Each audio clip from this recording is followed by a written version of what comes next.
সুস্থ যদি থাকতে চান মোটা মোটা কলা খান।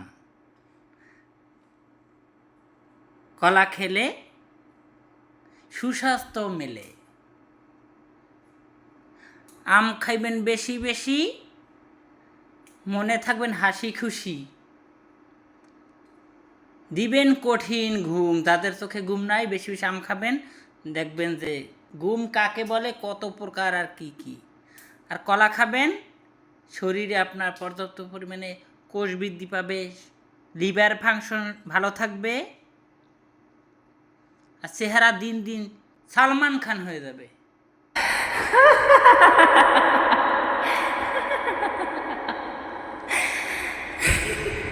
কাজী বেশি বেশি কলা খান, সুস্বাস্থ্য বাড়ান।